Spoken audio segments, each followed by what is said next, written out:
While we're on the subject, the word whiskey is derived from the Gaelic Ishkabaha, which means the water of life. I just thought I'd pass that on to you.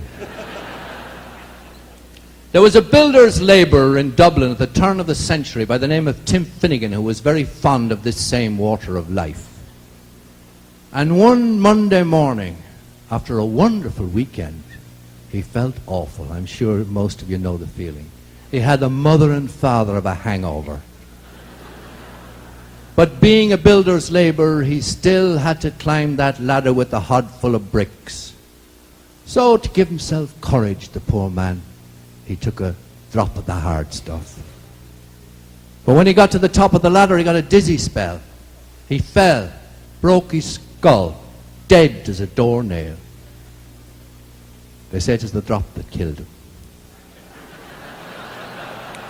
But they took him home and they had a wake for him. Now this was none of your funeral parlour jobs. This was a traditional Irish wake. And let me tell you that that is a rare institution. An Irish wake is the most peculiar thing in the whole world. It starts off very respectably. Little old ladies talking very quietly. Those little old ladies dressed in nice white crocheted blouses and things. Talking about the corpse, how well he looks. They never saw him looking better, which was probably true. They're drinking tea away, and then the men come in later and the heavy stuff comes out. Then things begin to degenerate. And by nightfall you have a fantastic hoolie going. Well, there's a great ballad about Tim Finnegan's wake, and James Joyce, the Irish author, was familiar with this ballad. He was fascinated with having the idea of having the water of life at a wake. And also the incident in which, during a row, some of the same water of life accidentally spilled on the corpse with hilarious results. Now we're going to sing for you. James Joyce wrote a long, complicated book based on this ballad. We're going to sing for you the ballad. But first, by way of introduction, my brother Thomas will now recite for you the entire novel by James Joyce, Finnegans Wake.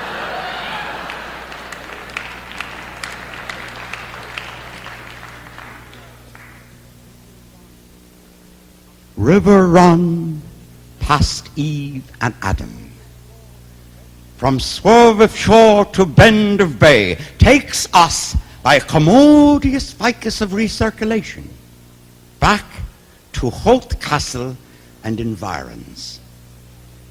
Now that's the first paragraph of the first chapter of James Joyce's book, Finnegans Wake.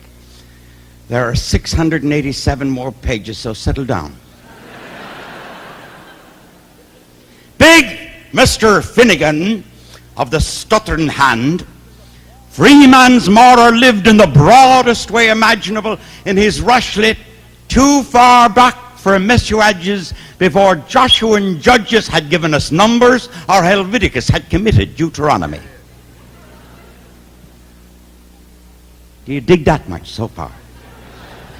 Well, during mighty odd years, this man of hod, cement, and edifices in Topersthorpe, pile bildung, supra-bildung upon the banks of the Livers for the so-and-sos.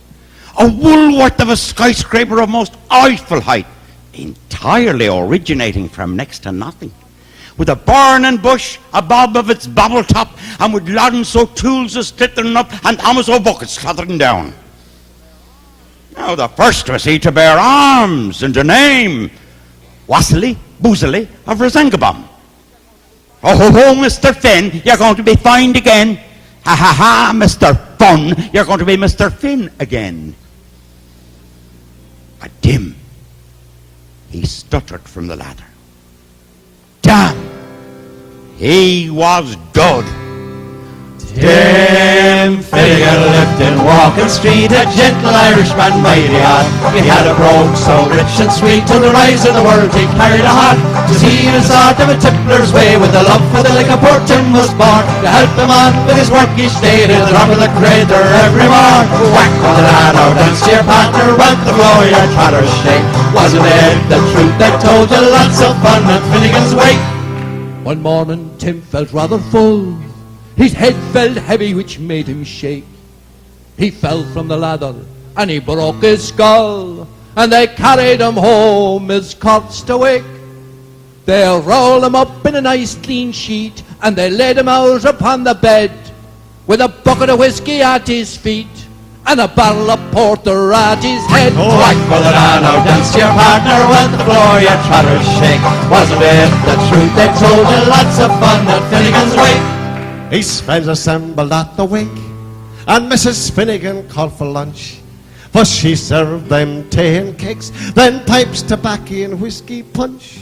Biddy O'Brien began to cry. What a nice clean corpse did you ever see? Tim of O'Neill, why did you die? And a howler gop, said Biddy McGee. Oh, whack for the man, now dance to your partner when the floor your trotters shake. Wasn't it the truth they told you? Lots of fun at Finnegans wake. Then Maggie O'Connor took up the job. Oh, Biddy, says she, you're wrong, I'm sure. But Biddy gave her a belt in the gob, as she left her sprawling on the floor.